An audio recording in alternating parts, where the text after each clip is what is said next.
Client onboarding sounds boring, it sounds kind of nerdy, but it is not. It is an incredible part of your business that will lead to happier clients, smoother projects, things going your way every single time. But the problem is you've probably neglected this.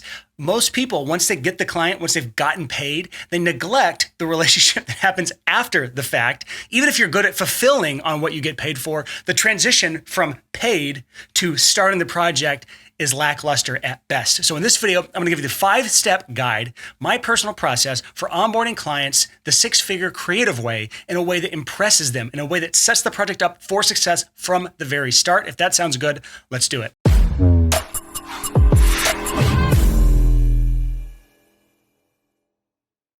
All right, so my entire onboarding process has been broken up into 5 different steps. I'm gonna go through every single one of these with you today. And also, if this is too long of a video for you to sit through from start to finish, because it's probably gonna be a long video, I'm sorry, it's the way it is. Business is hard, sorry. Then you can actually go download this entire process in PDF form, so you can actually go sit and implement it step by step in your own timing. Just go to sixfigurecreative.com/onboarding, and you can download the full guide there. It's like a 14-page PDF that has all these steps on there. So this is broken up into 5 onboarding steps. Step 1 is getting the client agreement signed. Step 2 is getting the client onboarding form completed. Step 3 is creating a client profile. Step 4 is doing a damn good kickoff call with the client. And then step 5 is following up until you have everything you need to start the project. So let's dive into this with step number 1 right now. And that is getting the client agreement signed. By show of hands, or comments, leave a comment actually. By show of comments, how many people actually send a client agreement to their clients before the project starts? You can literally leave a comment as you're watching this video right now, and I want to know if you actually send this. This is like a client contract. People call them contracts, agreements, whatever you want to call it. It's a thing that your client signs that states, this is what I'm getting, this is what I'm not getting. It's got a bunch of stuff in there, maybe some legal jargon in there if you're one of those people that likes to have horrible legalese contracts that they send their clients. But most people, in a lot of cases, especially in the creative field, the 6-figure creative universe, they don't use contracts at all. And I'm guilty of this myself. When I first started out, and I was doing, actually for the first 10 years of running my studio, I never used client agreements, and this is something I was proud of. The problem here, and the reason this is so important that you actually pay attention to this part, is that the client agreement is what sets all of the expectations from the beginning of the project on. Money has changed hands. This is where things can really go off the rails if you don't set proper expectations from the very start, and the client agreement is how you do this. Now, there's actually 7 must-have parts of any client agreement that you send out. So if you want my actual client agreement, my whole template, a whole guide on this, just go to sixfigurecreative.com/agreement. That'll give you all the parts of the client agreement that you should have. But this is just something that you send to your clients that they can read over, that should clearly put out what they can expect, what they're gonna get, and what happens if something comes up that wasn't part of the agreement. That's kind of the gist. There's 7 parts of it. Just go download that full agreement at sixfigurecreative.com/agreement. Again, you can get my full template there. But most people, they just send the client agreement over something like Panda Docs or DocuSign. And those are like the 2 big ones that are out there. But I actually use a tool that's infinitely better than this. It actually makes the client agreement look really good. You can see when they've opened it. You can see how long they've read it. You can see which sections they've already looked over. And then you get a notification of when they signed it. And also, if you're the kind of person that likes to take the remaining balance once it's signed, or you want to take a deposit at that point, if you haven't actually collected payment, then you can actually collect your deposit once they've signed the agreement, or you can collect the remaining balance once they've signed the agreement. So if you want not only that tool, but my full client agreement template that you can actually load into the tool from without having to write anything, you can just change some things around. Go to that link, sixfigurecreative.com/agreement. And also, if you look down in the description of this video, there's links to everything that I mentioned, including another video where I have that goes over all 7 parts of the client agreement. So you can see my thought process, what goes into it. And also there's the link to that agreement in there as well. So at this point, you have likely gotten a deposit from your client. You've sent the client agreement to them, and they have signed the client agreement. Now we move on to step number 2, and that is sending them an onboarding form for them to complete. So here's what a client onboarding form looks like. This is mine from one of my businesses, Good Fortune Media. And this just really gives me all the information I need to have in order to start the project off the right way with my client. If you actually want to see my form, just go to goodfortune.media/form. You'll see this exact form that you're looking at right now. So the reason this part of the process is so important, like I mentioned earlier, is it lets you get all of the information you need to get from the client. But there's actually a second hidden benefit here. And this is just another filter point to to weed out potentially bad clients. Some of the questions that I have and some of the questions you should have in your form, which I'll go over in a second, which you should put in your form. Some of the things that I have in there are kind of things that would trip up really bad client fits for me. So it's one of those things where like, if they put a certain answer in this question, then I know this project's not going to go anywhere that I want it to go. So we're going to at least have a really hard discussion on our onboarding call about why that's not the way things should be, or that's not how things work. And if there's still contention there, I will refund their money and I will move on and we will part ways, because I do not want to work with a bad fit client, because that's a loss for both of us. So let's talk about how you can actually make a good onboarding form for your client really quick. The first thing is like, what tool are you going to use? If you're on WordPress, I really recommend using Gravity Forms. That's what I have a lot of my forms built through. But the form that you're looking at right now is actually through easyfunnels.io. This is like a full service, great website builder built for freelancers. And for Good Fortune Media, for me, it handles everything from my email list to my CRM, to my contacts, to my portfolio, to my landing pages, everything, funnels. So I really like easyfunnels.io for this purpose. So for your onboarding form, it's going to differ completely from mine. Obviously, you're not offering podcast production services for online business owners. That's not what you're doing. That's what Good Fortune Media does. And if you're doing that, then you're competing with me. And that's fine. Actually, it's a big market out there. But yours is going to likely look a lot different. So I'm going to give you the types of questions you should actually be adding on your form. I have 4 different types of questions you should add on your onboarding form. The first type of question is just basic information. This is the information you have to get from every single client. And I'm not going to really go over this because it's basic. It's called basic information, but get all of that stuff. Please, God, don't ever have to reach out to a client to get this sort of stuff. This should be all entered into the form. So you have everyone's contact information, email addresses, phone numbers, preferably, that kind of stuff. The second type of information are what I call project inputs. These are the raw materials that you need to actually produce whatever it is that you do. So think about it like an assembly line in a factory. You have raw materials that go into the factory at the start of the assembly line. And by the end, they have the finished project. What are all the little bits and pieces that go into creating that final project? That's the stuff you need to collect as much as possible of right now. So information, files, login info, any other resources you need, put that in the form right there. The only other thing I might stay away from is if you're not on a form submitting type of thing that can encrypt and have SSL encryption, there's like a lot of technical stuff there. You may not want to collect login information. So you might want to do that through something a little bit more secure, but everything else do through this onboarding form. So now the third type of questions to add to your onboarding form are what I call client desires. So what are their goals?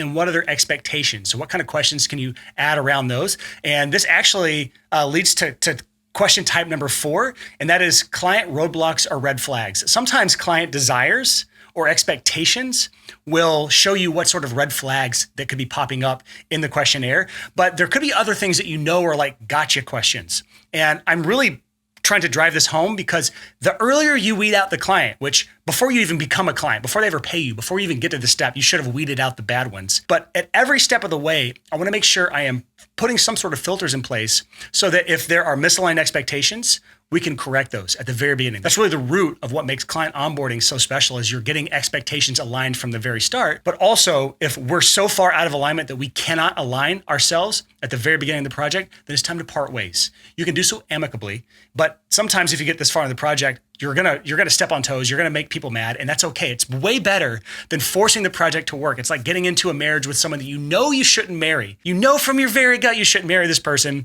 but you do it anyways, and that rarely ends up in a good place. So think about like, how can we get out of this in the easiest way possible? And these questions you add to this form are gonna be part of weeding out those clients that somehow slip past the process so far. So far you have sent the client agreement, you've hopefully collected a deposit, all this stuff by this point. You should have definitely collected a deposit by this point at the very least. You have sent the onboarding questionnaire to them, they filled it out. And now it's time for step 3, which is to create what I call a client profile. Some people just call this a client information sheet or a one sheet. I call it a client profile. This is basically just a piece of paper or a Google Doc or some sort of area where you put all the information that you need from this client in one easy to find place. And the reason this matters so much is because it saves time and it saves frustration with your clients. Instead of having to bother them or to slog through emails or to look through your onboarding form and log back into EasyFunnels and find all the information, you have it all in one nice central location in what I call your client profile. And the easiest way to make this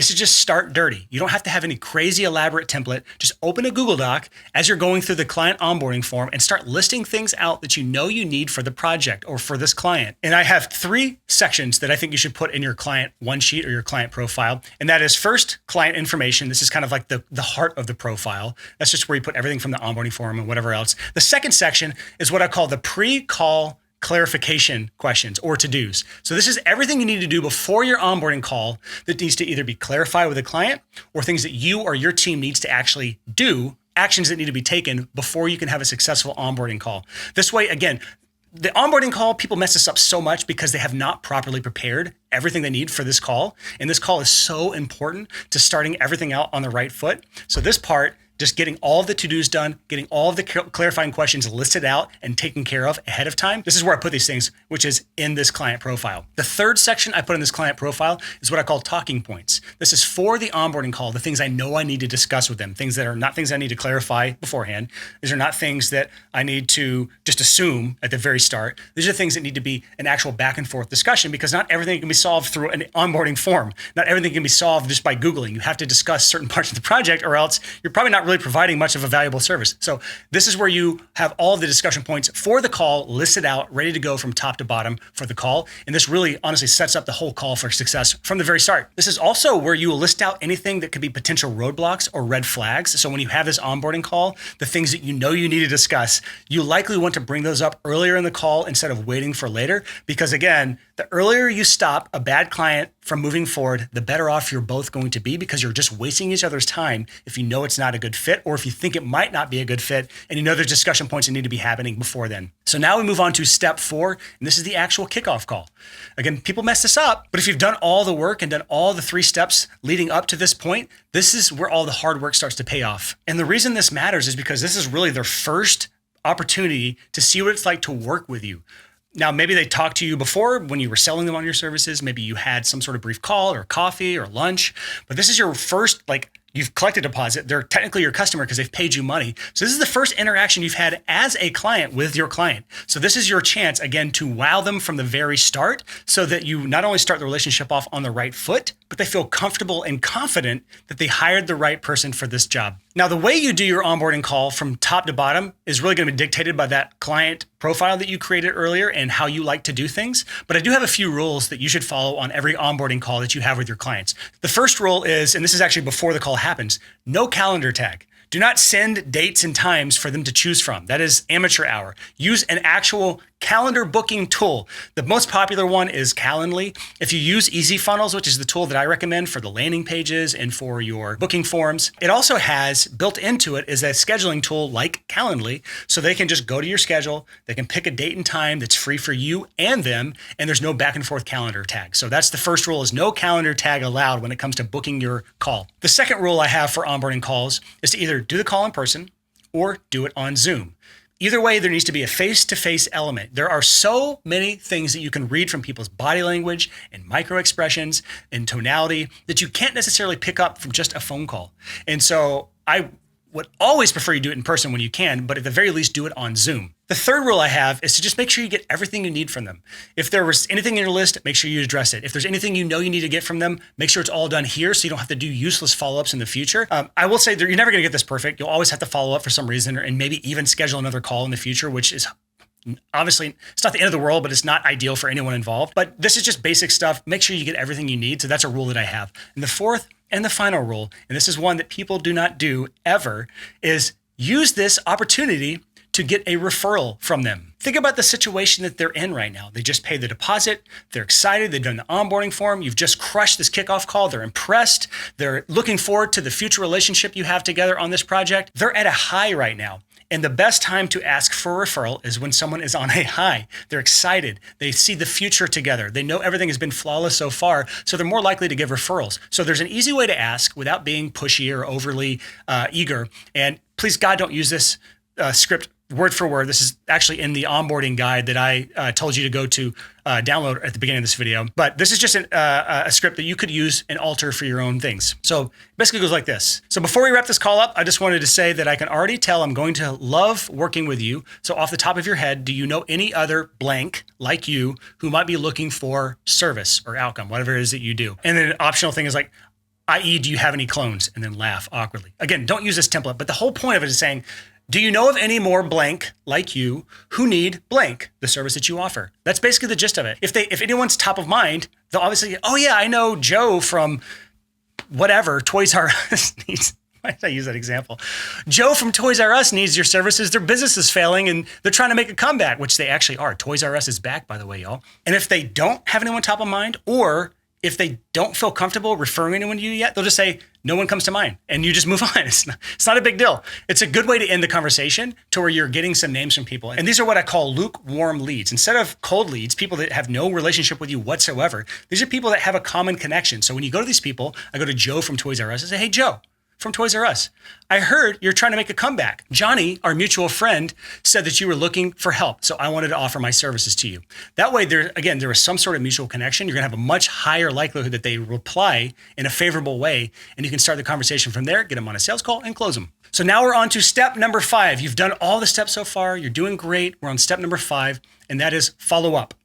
This is the part of the process where if you mess anything up, or if there were any additional steps or things you're waiting on, this is your final push to get everything you need to be able to start the project. If there's any like hanging loose threads that need to be tidied up before you get started with them. And the reason this matters is because if you follow this process to a T from the very start with this client, you have a lot of momentum going from this point. You're ready to get started with the project. You have so much momentum that if you don't properly follow up to get all the parts of the things you need to actually do the service that you offer, then you're just gonna lose momentum. And things are going to start to slow down, and then they lose excitement, and you lose excitement, and it's a kind of a bad hill to start sliding down. So I've got 3 easy steps for this. The first is send an email to the client after the call. It sums up all of the client onboarding stuff that you discussed on the call. Have a to-do list. That's step number 2. Have a to-do list for any action items that your client has on their plate. And there's one secret to this that you have to do.